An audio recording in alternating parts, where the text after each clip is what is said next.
dengan saudara Muhammad Fajar Bagus Rifani. Oke, Muhammad Fajar itu Bagus Rifani dari kelas berapa? 11 multimedia. 11 multimedia. Baik, sebelumnya Teteh meminta waktu Dek Fajar ya untuk mewawancarai karena pada kesempatan kali ini Teteh sedang penelitian untuk skripsi Teteh dengan judul peran guru dalam menanamkan nilai-nilai kesetaraan gender pada peserta didik di SMK Ma'arif Sadudaya Terancam. Gitu, Teteh izin untuk mewawancarai Fajar ya? Iya. Oke, langsung saja mungkin ya. Apa sih yang Fajar ketahui mengenai kesetaraan gender itu? Kesetaraan gender, menurut saya, Ya.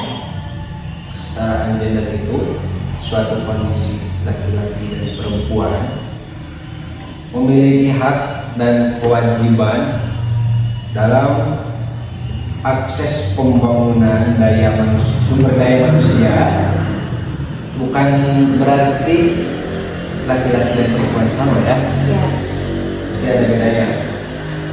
Tapi sama ya itu dalam segala hal, tetapi mereka juga harus diperlakukan dengan baik, dihargai dalam potensinya masing-masing. Iya.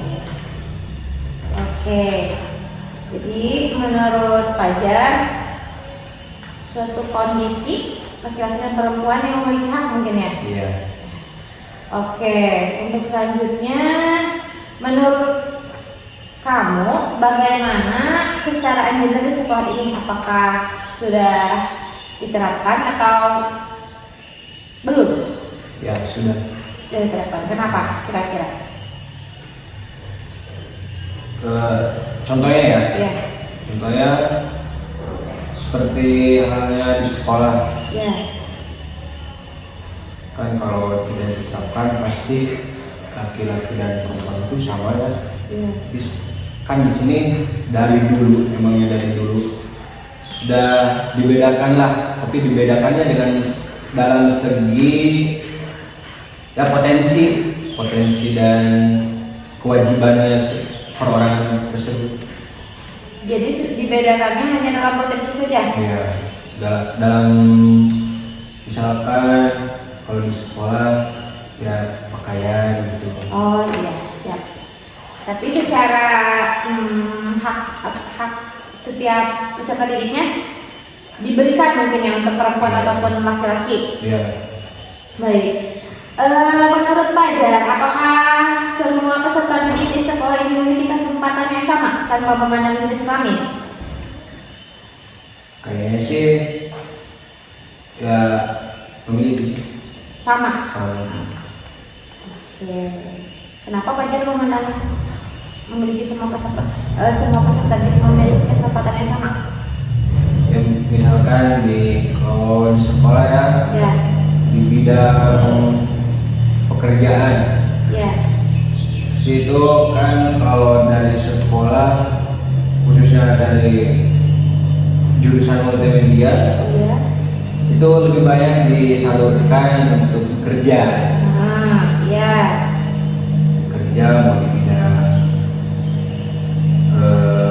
media atau desainer itu kan harus memiliki keahlian yang khusus gitu. Ya. Tapi perempuan juga diberikan hak dan kewajiban yang sama mungkin ya, diberikan lapangan pekerjaan juga gitu. Ya. Oke.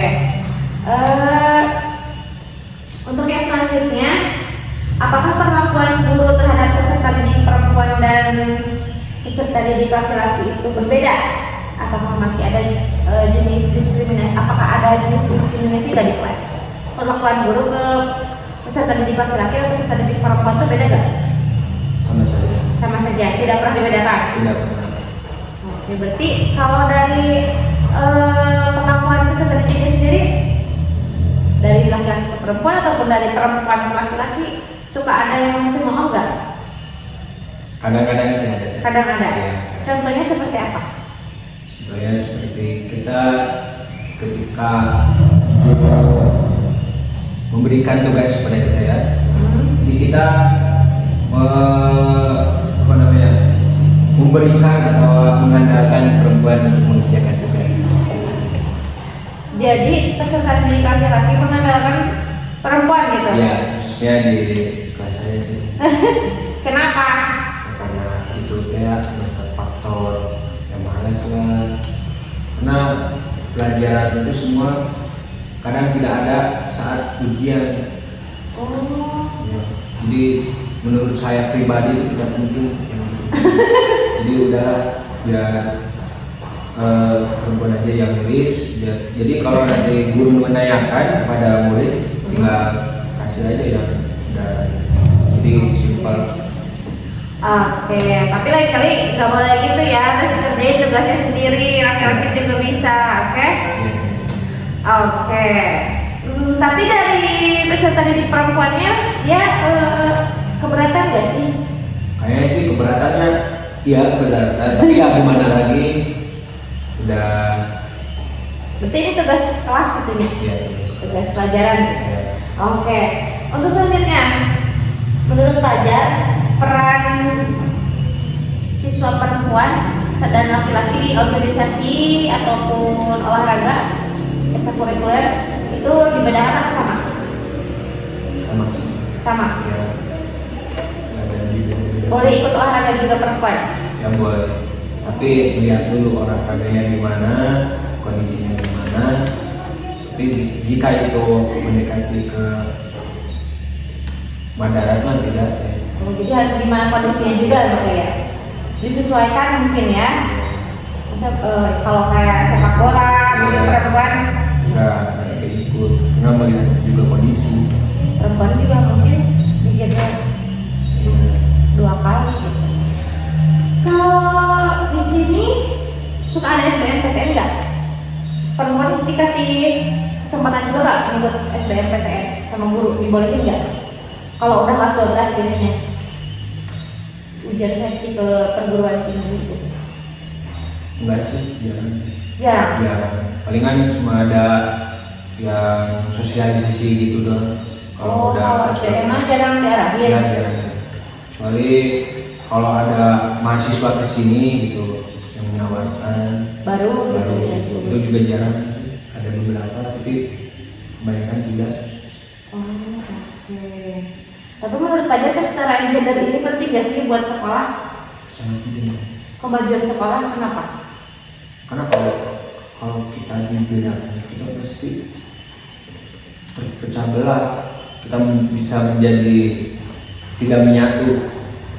Oke.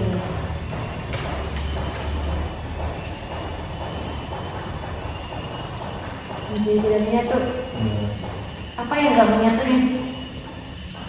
Dalam konteks kan kita di Konteks? ya dalam konteks Itu konteks.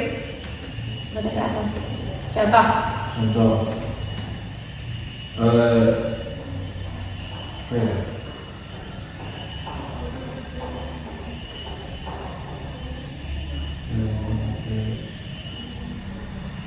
Interaksi gitu.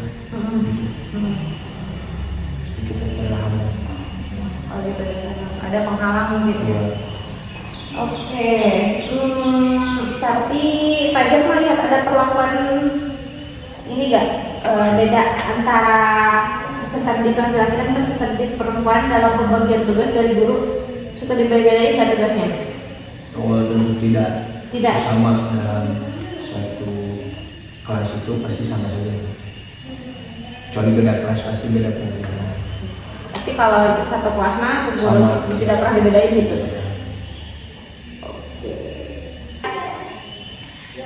Oke, selanjutnya menurut Fajar, Ya.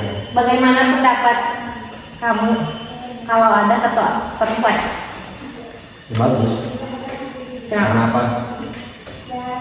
Karena kan dulu juga kita dipimpin suatu negara itu oleh presiden, oleh perempuan. Iya, Nah ini cuma ketua OSIS. iya. Tapi kalau di kita untuk ketua OSIS perempuan, yaitu kita terbatas karena kita berada dalam satu yayasan, Yang satu satu. pesantren. Jadi ada beberapa faktor sehingga tidak bisa untuk ketahuan sesuai ketentuan. Kalau di kita, kalau di luar sih banyak yang perempuan. Iya, benar-benar. Tapi Fajar sendiri mendukung nggak? Kalau mendukung sih dia mendukung, tapi ya gimana lagi, sudah takdirnya ini, kodarullah ini. Siap. Oke, yang terakhir, rencana Fajar setelah selesai menempuh pendidikan di SMK Marik ini mau kemana? Mau gimana? Yang pertama saya akan, insya Allah ya akan di sini dulu. Oke. Beberapa waktu ataupun apalah untuk melaksanakan pengabdian ke pondok pesantren. Tapi biasanya kalau udah kelas 3 itu sama guru suka diarahin nggak mau kemana gitu? Suka tapi tidak terlalu ditekankan gitu. Kalau yang mau saja itu pasti di. Tapi selalu didukung mungkin ya, nggak pernah dibeda-bedain juga gitu ya. Oke, mungkin sekian sudah wawancaranya. Terima kasih atas waktunya, ini sangat membantu saya dan bermanfaat sekali. Mohon maaf menunggu waktunya. Bisa kembali lagi ke kelas lagi. Terima kasih. Assalamualaikum warahmatullahi wabarakatuh.